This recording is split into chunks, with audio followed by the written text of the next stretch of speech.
My name is Benjamin Kamon, and today we'll show you my interpretation of a classical blacksmith knife, which I call the monolith.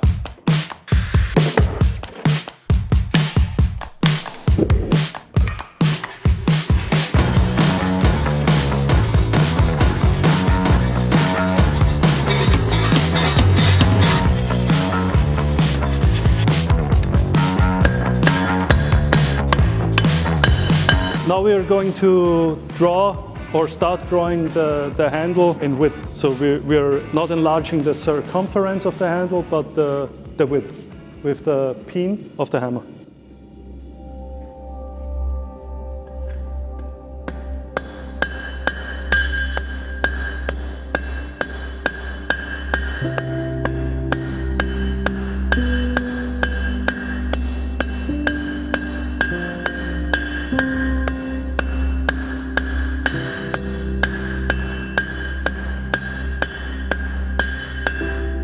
So the difficulty with that actually is hitting the piece correctly and not mishitting. But you can see after the first run already how the width of the material changes. That we will do all around and then continue with widening the handle.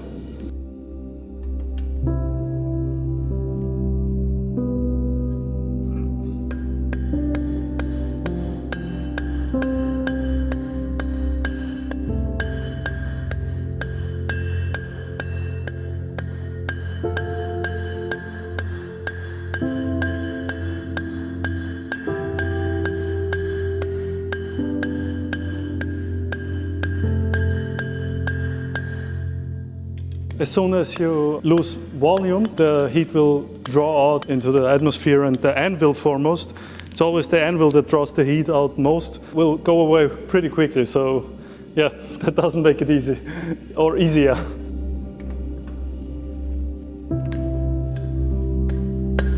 And after that, I'm already forging with the cross peen of the hammer. The handle width, you have to start with that at a certain point, because if you have too little of steel volume at that point of the handle of the circle, then you won't have enough material to get to a certain comfortable width of the handle. What I said about forging, it's as soon as people hear blacksmith or bladesmith, they assume that the majority of work is done forging. But with my normal knives, with the takeoff handles, I estimated it about 10% of work is forging, maybe even less. So below 10%, even though I'm genuinely forging the blade and not just cutting a piece out and hammering cold over it, it's really forged, but still 10% or less of the work is actual forging. And yeah, that's what I said before with the concept of these monolith knives, to make the majority or a big part of the work that's put into the knife actual forging. That's the interesting thing conceptually about the knife.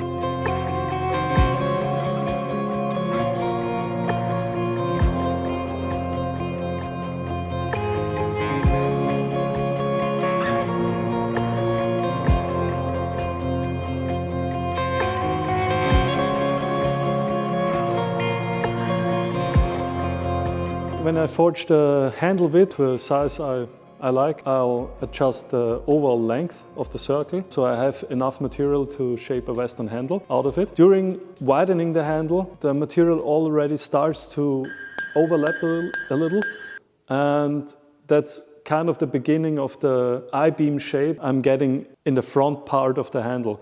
To accentuate that, I'm clamping it into the forging vise, additionally setting that part off. So you really have an I-beam cross-section at the front part of the handle. It's really just a visually nice transition and doesn't necessarily serve a technical purpose, but it's a lot of effort to do, it's fun to do, and it's a visually pleasing transition, I think.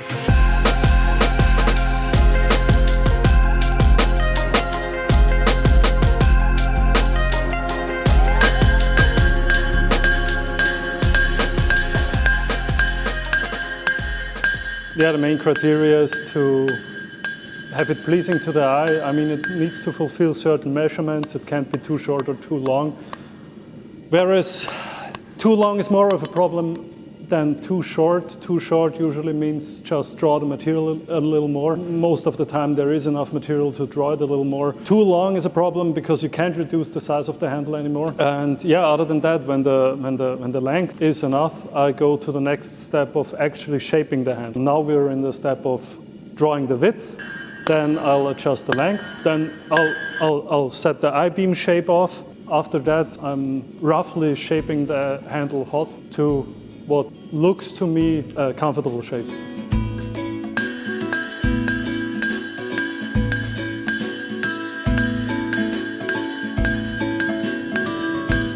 So what you can see is the material is still thicker in this region and a little thinner here. So I'll adjust the thickness by enlarging the circumference. We need to do that overall still, but especially I'll concentrate especially on that part since it's thicker, and I'll dial in the thickness and the width of the handle so it's pretty much equal all around.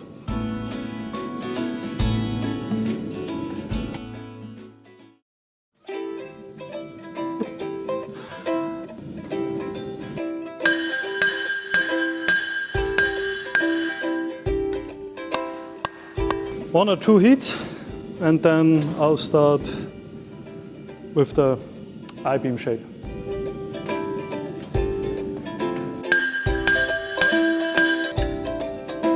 I'm trying to center the handle compared to the blade, because when I'm forging the I-beam shape into the cross section, if the handle is off center, then the I-beam shape will be too, and that would obviously be bad. I'm starting to centering it, and then I'll compress this section of the handle so it gets a oval length shape.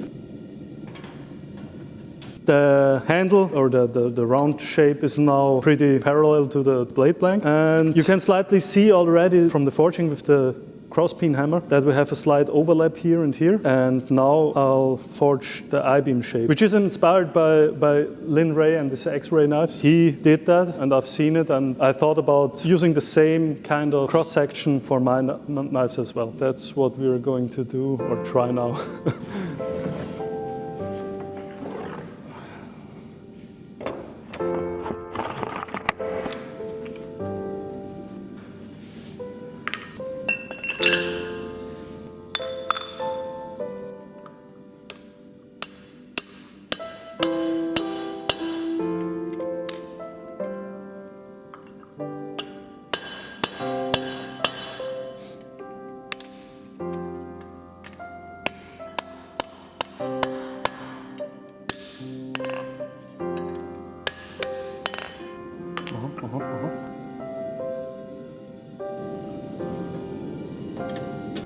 Really educate.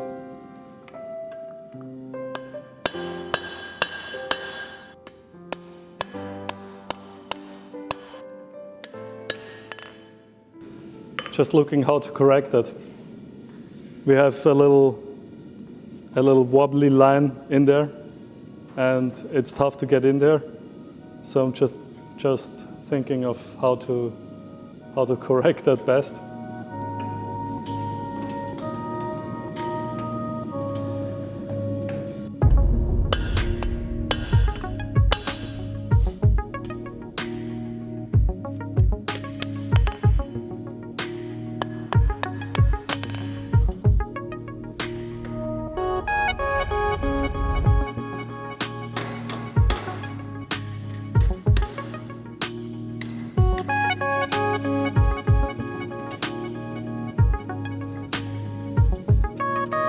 Next step will be to reduce the thickness of that middle part on the power hammer with a little die, and just squish the material in the middle so it's not too thick compared to the blade thickness, since we compressed the material here a little.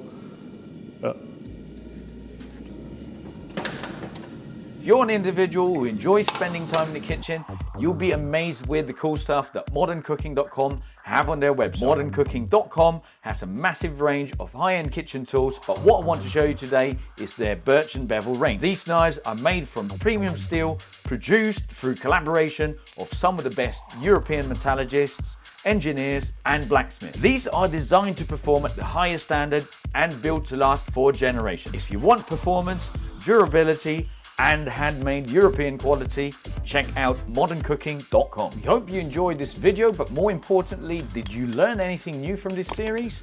What was your favorite part of the handle that has been forged so far?